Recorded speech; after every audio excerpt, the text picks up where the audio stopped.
team. You're not late. You're where you're supposed to be. Breakfast. Just set the tone of what we're trying to do. We go to practice. Practice is about teaching. We've had 25 coaches, high school coaches come through and watch. I think they'd all say a lot of teaching was done. A lot of, you ready, conditioning. Not just to condition in the drills we did. And then the third thing is they competed against each other. Because, yeah, we've got to be a team, but you got to go against each other, and certain guys will start standing out and doing that. Because of how we play, you got to be able to fly up and down the court. We're having the track coach come over when we come back to teach us how to sprint. How about just teach us how to run? You don't run like that. Your feet don't fly. So we've got to go to the basis of how we play fast.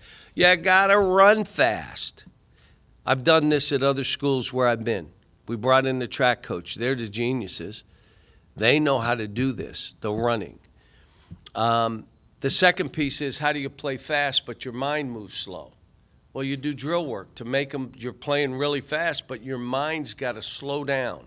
Yeah, we're fast. We're just not in a hurry. You talk about advantage drills. How do you do things where you broke down your guy, but they're running at you now? How do you not charge or turn it over? What do you do? Those are the things we worked on for the guys. Defensively, feet, your footwork. How do you get a big base? How about this one? How do you play with your arm? We're long, 7'2", 6'11", 6'10". We are long. Well, let's play with our arms out. We set that foundation. Those are the things we did in the summer. But my biggest challenge, again, you take over programs, there's a reason. The biggest challenge you have, and I've always had, is mindset. How do I get these guys to think different, to think bigger? It was only a few short months ago I walked in with no team, no staff, no schedule, and now we're talking about how do we get a new team and how do we get them to think together but think bigger? Well, you think big, but you work bigger because it's not being delusional. You're not dreaming dreams. This is about what you're trying to accomplish for yourself. So I tell the story, but I'm trying to get them to think like kings because kings think different. Arnold Palmer went over to Bahrain to build a golf course. After he was done, he went to see the king, and they said on the way in, look, if the king offers you a gift, accept it because you always accept a gift. So he walks in, and the king thanked him and said, look, I'd like to give you a gift. And Arnie said, that's fine. And the king said, what would you like? Now, Arnie was taken aback, so he said, a golf club. Just a golf club would be fine. So he left. The king said, I will. Great seeing you. He left. He goes home. And on the way home, he's thinking about this driver with a gold head with diamonds. It's from the king. It's going to be in his office. He's going to tell stories about it, what he did in meeting the king. Well, he gets home, and 2-3 weeks goes by, and there's no golf club. So then a letter comes, and his secretary gives it to him, and he says, is there anything with it? Is there? No, just this. So he opens the letter, and the letter thanks him. So he's kind of disappointed, and he puts it back in the envelope, and there's another piece of paper in there. And he takes out the piece of paper, and it's a deed to a golf club. Kings think different than we think. And I've got to get these kids to understand, I want you to think big and dream big, but you must work bigger. But your dreams for yourself and your teams have to be big.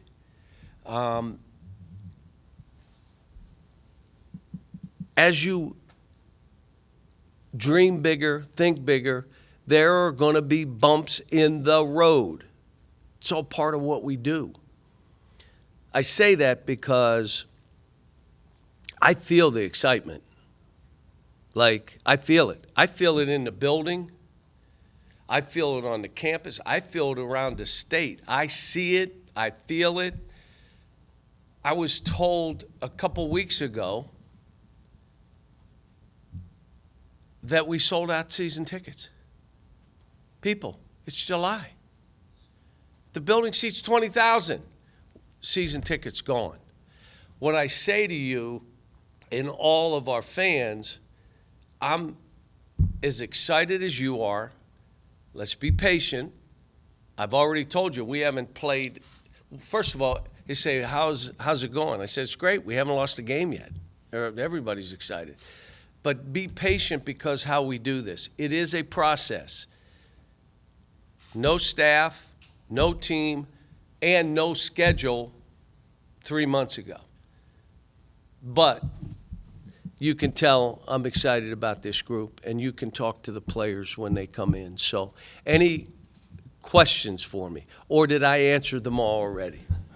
As coaches will learn, you please identify yourself, please. Hey, John, Bob Holt, Arkansas Democrat Gazette. You talked about you've done a lot of stuff in 3 months. You got your staff, you got your players, you have most of your schedule, I think. How do you feel like that's gone for you? It is. It's been kind of exciting. You know, no roster. You know what the advantage is? You handpick every guy. We handpicked them all, so that's exciting. Schedule was really hard because there was no schedule. So now where this schedule will be, right now we'd like to get another home game. We're going to Michigan and New York City. We're playing in Kansas City not far. We chose there for a game with Illinois where our fans can get to. We've got an exhibition with TCU in Dallas. We're in the works with Kansas on an exhibition here in Bud Walton. We play at Miami. We're trying to get another home game or another game maybe in Dallas or neutral site. Obviously, we play in Little Rock. But this was hard now, and we're still not done because most people had most of their stuff done when we took over. And then I did not ask about schedule until after I had 5 players, so I knew I could field a team. Wouldn't be a nice warm-up line, but I could field a team. Can I see the schedule? There is no schedule. There got to be a schedule. There's no schedule. So that part of it is a little bit, you like to do. But I'm going to catch a breath. I'm going to the Jersey Shore for a while. The players leave here in 2 days, 3 days, and I'm going to catch my breath. It's exciting.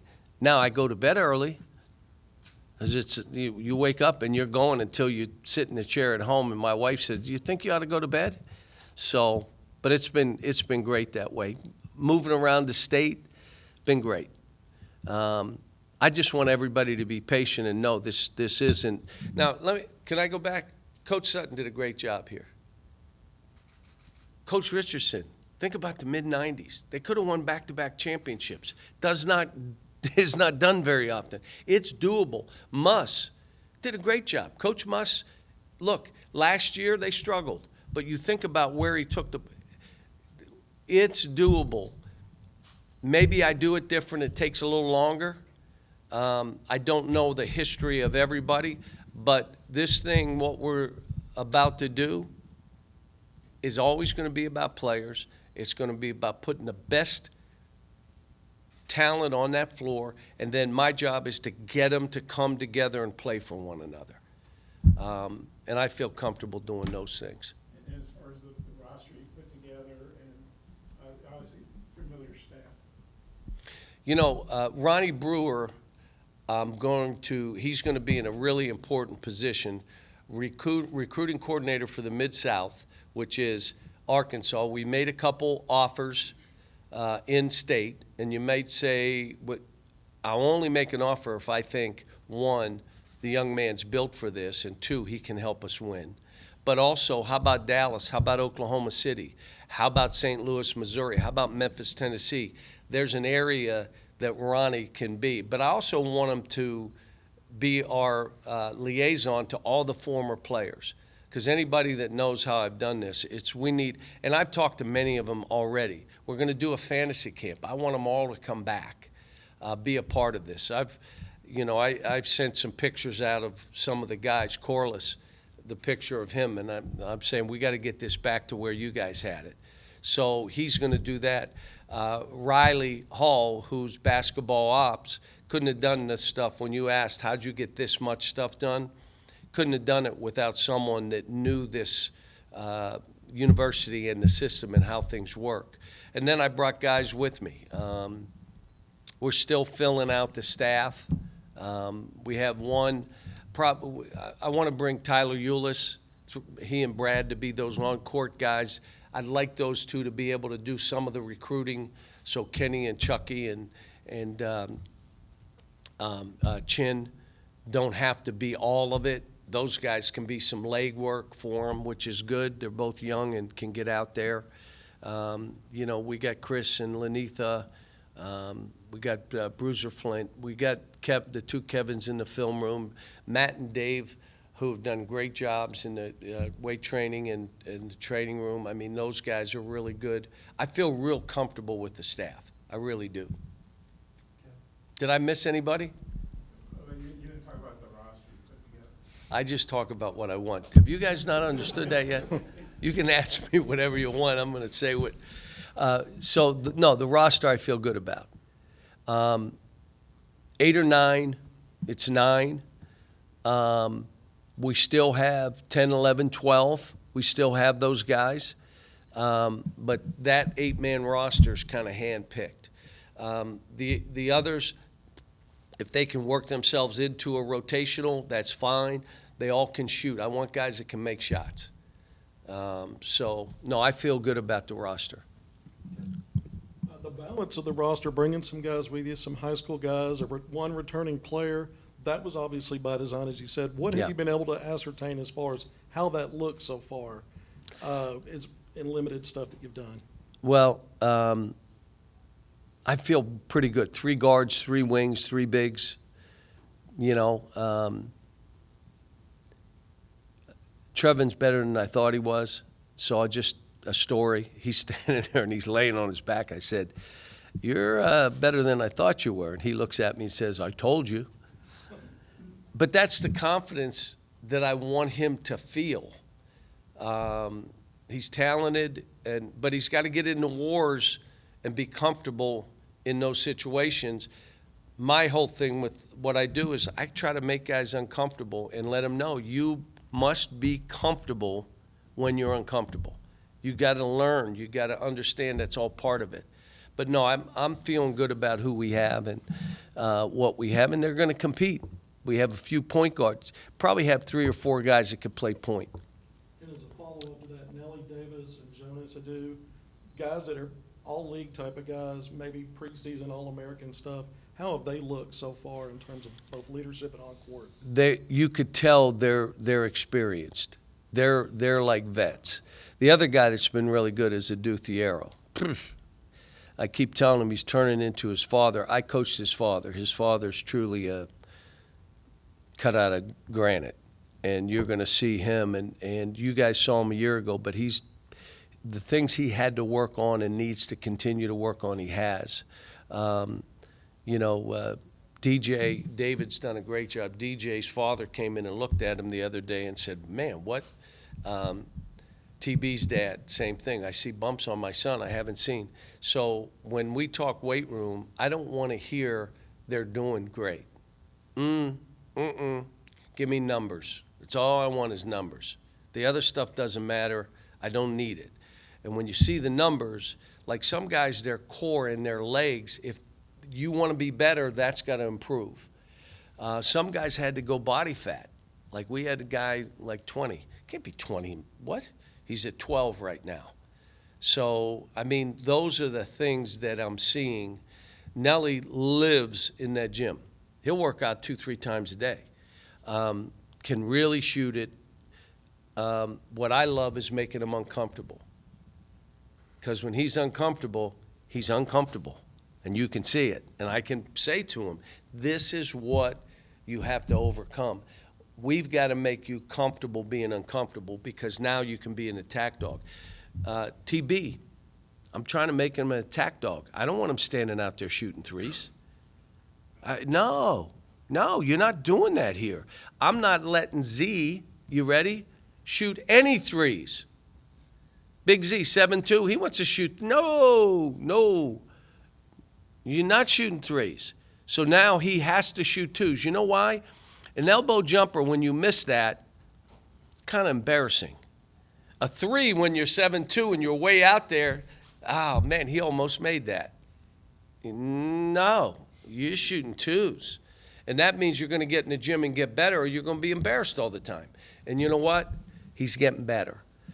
Jonas was all conference. We already know. I mean, we're trying to work on his wheels. I want him to run better, run smoother, but he's still a beast. Shooting the ball better, but getting his legs. Boogie's better than I thought. I know what DJ is. He'll be as good as anybody. Just needs to continue to get healthy with that ankle. And then Carter and Billy, both. I'm trying to say, Carter, you're not settling on jump shots. Nope, not happening. And anytime he drives and he gets to the rim, I stop to practice. That's what I'm talking about. Why doesn't he do that more? Because he's uncomfortable. It's easier shooting jump shots. I don't need you to shoot jump shots. I need you to be that guy.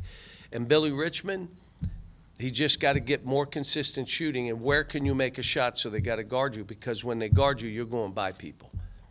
Like he's good. And I coached his dad.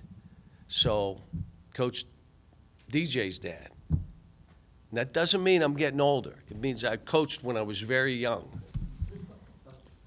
Coach Andrew Hutchison, Best of Arkansas Sports. You mentioned the unique roster construction that you went with, 8 to 9 rotation guys. With the recent news that the scholarship limit's going to increase up to 15 players, does it change anything for you, or is it just going to kind of continue what you did?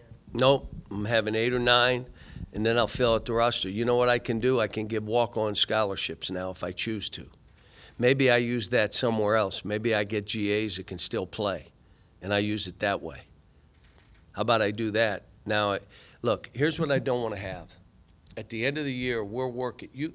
I want to coach every player like he's a starter, which is what I've always done. When you have 12 or 13, that stretches you a little bit. Last year, we ended up with 1 or 2 too many after injuries, and then we got healthy. Hard. But what you don't want with this transfer, every kid's a free agent at the end of the year. You have 8 or 9, maybe 1 or 2 stay, but you're not dealing with 10, 11, 12. Well, you got to do this. You got to start me. You got to do – no. And I'm not coaching a player so that another guy can coach him. I'm not doing that either. I got my 8 or 9. When I was at UMass, you say, well, times were different. Well, I coached, we had 6 guys play. That's it. They knew not to foul because I didn't have, you don't foul. But you know what? It may have been the best team I ever coached. And obviously, they were really happy. Those 6 were so happy. They were playing every minute they could play. Played guys 38 minutes. And we played fast. And we went to the Final Four. I mean, it wasn't like we were number 1 in the country playing 6 guys. Played against our walk-ons every day. Had a coach coaching the second group of walk-ons so that I wasn't spending a whole lot of time. I needed my focus on them. So there's all kind of ways of doing this. And if this isn't the right way, I'll change. Normally I change fast. But I'm thinking this is the right way.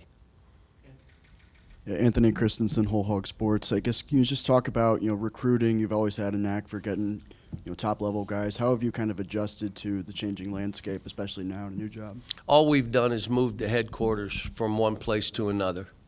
That's all. We're recruiting the same thing. I'm saying the same thing in the home that I've said for 30 years. Now, why would you say the same things in each home? Well, he says it works. It's been pretty successful, but here's why. I know what I said in every home. I know what I said. I'm not going to say things that I don't remember. Well, guess what? I remember because somebody put out a video of me in a home visit. Have you seen that video? That was Emmanuel Quickly's home visit. And there was an iPad that his aunt and her either husband or fiance was on, and I think they videoed it from that. I can't remember, but I remember the visit. Somebody said, "Did you seen it?" Yeah, I've done that visit 1,000 times. It's the same visit, and it becomes this: if you're drinking, smoking, clubbing, or chasing, don't come here. If you're not into basketball, if you got a little bit of fraud in you, don't come here. If you're delusional, don't. If you're a grinder and you want to challenge yourself against other really good players, then you come here. If you want to see how good you can become, but you're going to have to earn it. If you want to take what you want, this is the place. Not going to change. We got 9 really good players out there. Some are going to play more than others. Why would that be? Say, they earn it. Why would some guys shoot more than other guys? They make more. So you're going to shoot more. If you want to shoot more, make more. But you got to earn this stuff. And then at the end, you sit there and say, I never knew I could be this good. And it wasn't easy. And sometimes it takes guys longer because maybe they're not on the same path, but sometimes it took them longer to understand, I'm going to have to take what I want. So we're not changing. And I think we're involved with the players we need to be involved with. We want to have 4 freshmen come in that can come in and do what my freshmen have done in the past. Probably can't get to where I used to be, where we take 6, 7. You can't now because you're going to have some players return and maybe a transfer or 2, and that will be how we build rosters. But, we're going to go after the best players that we can, and then we're going to develop them and make them the best team they can be and get them to share.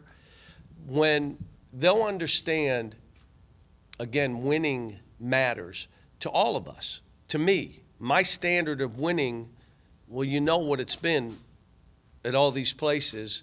We've been number 1 in the country at all of them. Been to Final Fours, won 1 national title. Everybody will say should have won 9. Okay, I agree. Can we move on now?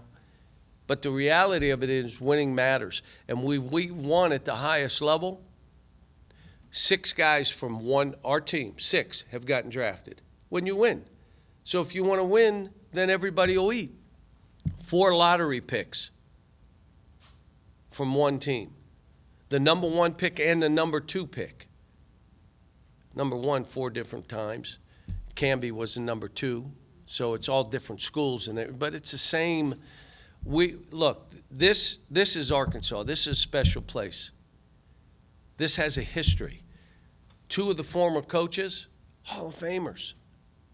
Hall of Famers. Eddie Sutton and Nolan. I mean, that's who coached here. This is, I understand what it is, which is why you can tell I'm excited about doing this again. Let's do it again. Now, I'm going to say this to everybody here. I can't do this by myself. It'll take 1,000 people all together. What can I do to help? And it'll be at all different levels. How do I help? What do I do? We get it done. I want 1,000 people to say, without me, it couldn't have been done. He needed me to help. Yes, I do. And part of that right now, just make sure you're a little patient. It doesn't happen overnight. Look, there's no magic wand up here. They're not computers. I've said that many times. This isn't a video game. Got to work on their mind. Well, guess what? That takes time.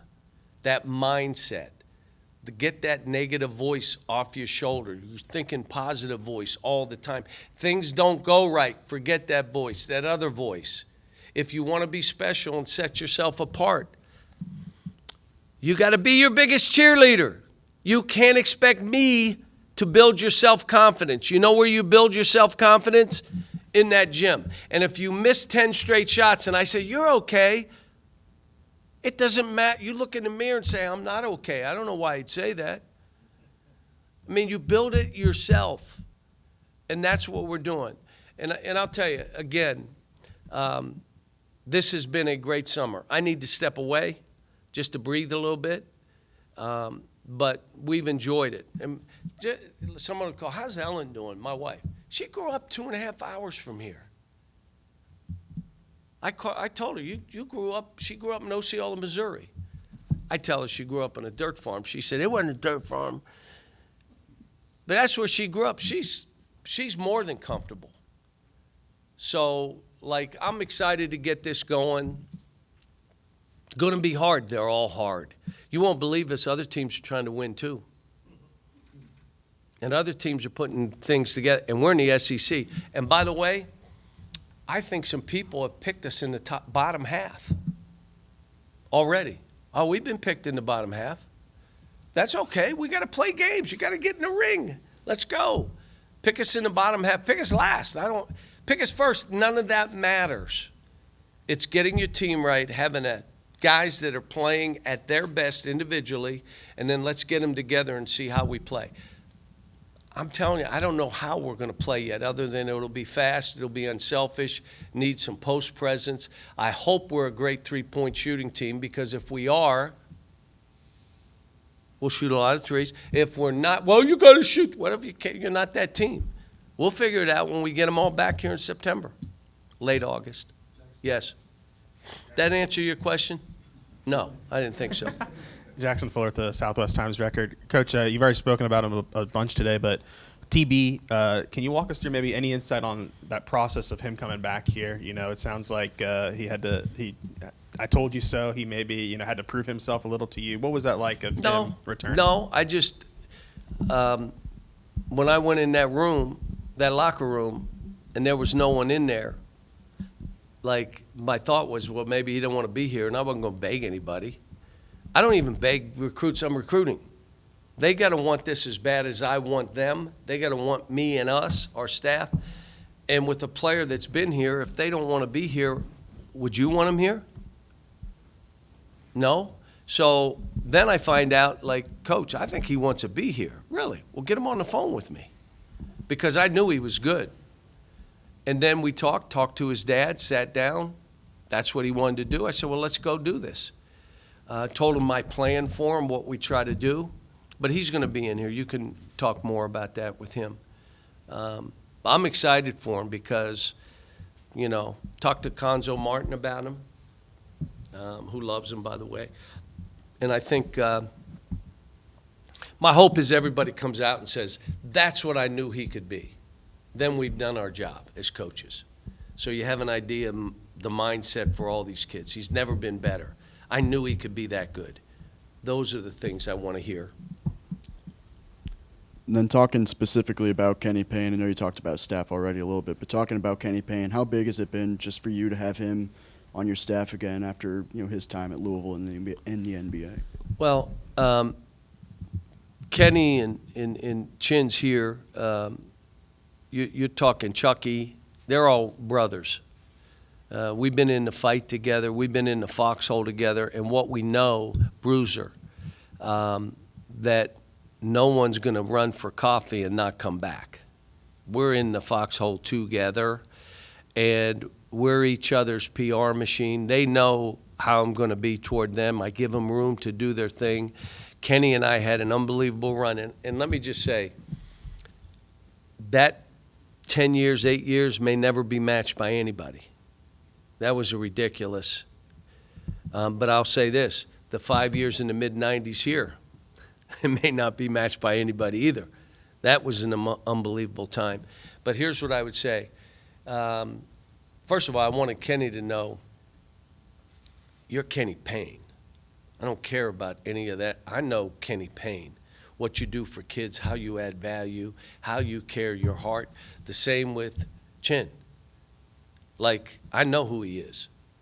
And he's the next one, the next wave of guys to go get his own opportunity. I keep saying, you make sure with this environment, it's the right one, because this environment has changed what's a good job and what's a not so good job. But they're all working, they all add value, they all create relationships. Kids, like I called a kid in, and you would think that one of the staff said, yeah, I said, I just want to see him. What? What you want to see me about? It's like they're coming to the principal. So their relationship with the assistants has to be one of, this is my uncle. This is, and I try to tell them, look at me. Why would you be intimidated by me? Like, what, am I going to fight you? I mean, what? But they have an opinion, and I told you, I'm Johnny Calipari from Moon Township. That's how I see myself. They don't see me that way. He's gonna, what's he want? So they need to be that way, and they are. But it's been fun. You know, I think I got an unbelievable staff. I really do. And it's top to bottom. And staffs have become bigger than they used to be. So you got a lot of people. John, I know you talked about being on Dixon Street with your son and loud music. Maybe guys our age shouldn't be living on Dixon Street, but you're just wondering what I was living on Dixon Street. Yeah. Well, what was that In a like? condo. Yeah. One of the Lindsay's got me a condo. They didn't tell me they left earplugs, and I said, what are the earplugs for? But I figured that out in about 3 days. So I guess what was that like? And then now I know you got a nice house, obviously. And what's it like getting settled in? I mean, you lived somewhere for 15 years now. You're moving, even for somebody getting paid like you are. That's a big deal. You know what? When you move offices, so I'm going to give you this because my wife, she does the move stuff. Like I said, you got to do something. You know, she doesn't. Please don't put that out. She'll go crazy. So she wanted all new furniture. Like, why? Well, this stuff is, well, so what are you saying? How did we used to live? I mean, what are you talking about? But anyway, I made her bring some stuff. Nope, you're not, that's coming and stuff, but we'll be fine. It's just gonna take us some time. But here's what happens when you move offices. All of a sudden, stuff pops out. I have a book I bought in 1993, Bill Musselman, when I was at UMass. I sent a picture to Muss, and I sent him, I paid for it, just so he'd know. And his dad was way ahead of the game at that point. And so there's stuff like that pops out. There's things that I'm sending. For some reason, I had the Final Four program from 213 and still the wrapping on it. Final Four program, why would I have it? And I looked, and Syracuse was in it. So I sent it to Jim, and I said, thought you might enjoy this. It popped out. I don't have any idea why I still had it. Who won the national title that year? So I think Rick shoved it in there to remind me that he won it.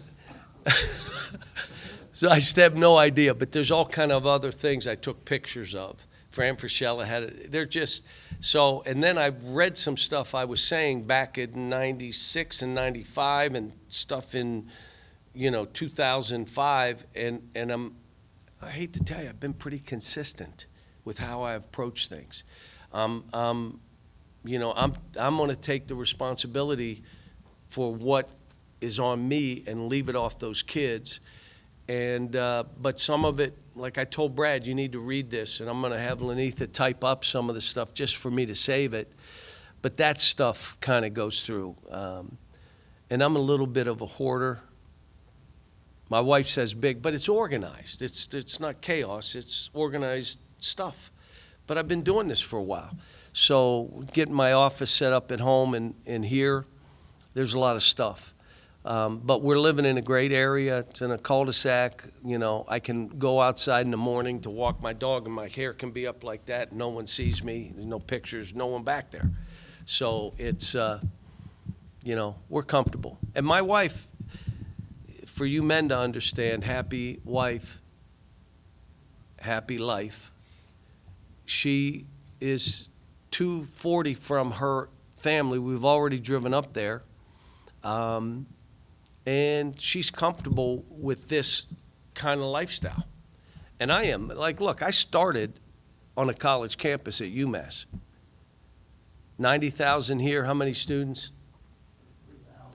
33,000. 90,000 people live here. But you had Boston 2 hours away, Little Rock. You had New York 3 hours away, Oklahoma City. You have Dallas. You have Kansas City. But you're on a college campus. And it's built for this town, for the students, because it's a college campus.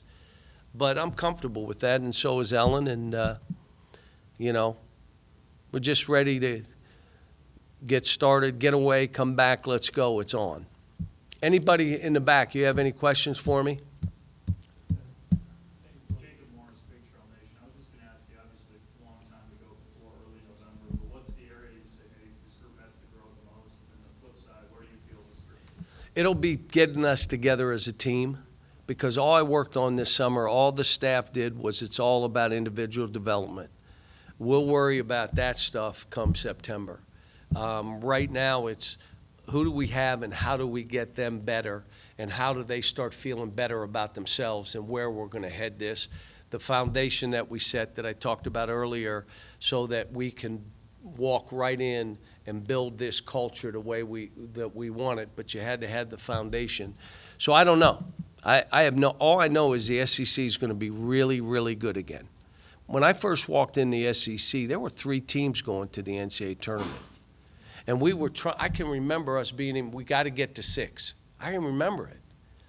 And now we're at 8 or 9, maybe 10. Think about that. And so this switch has flipped. Every game is hard, especially road games. How about coming here to play? You know, not many teams won here. Am I right? No, we won a couple here, but why are they laughing? Anything, did that answer your question? Go ahead. Who else? Go ahead.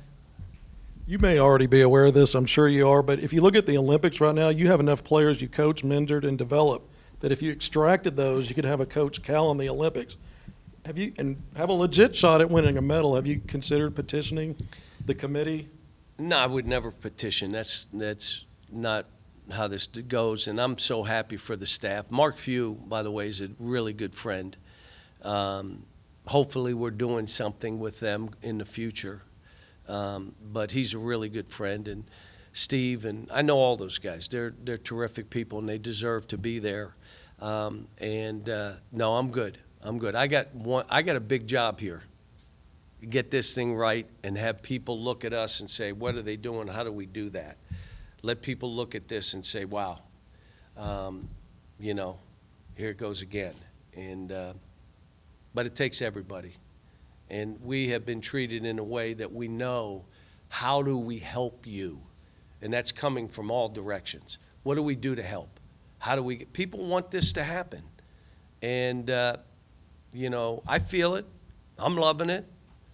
And, but having a good group and then following it up, development, following it up with a good recruiting group, another one, because you got to admit Boogie, Carter, and Billy are 3.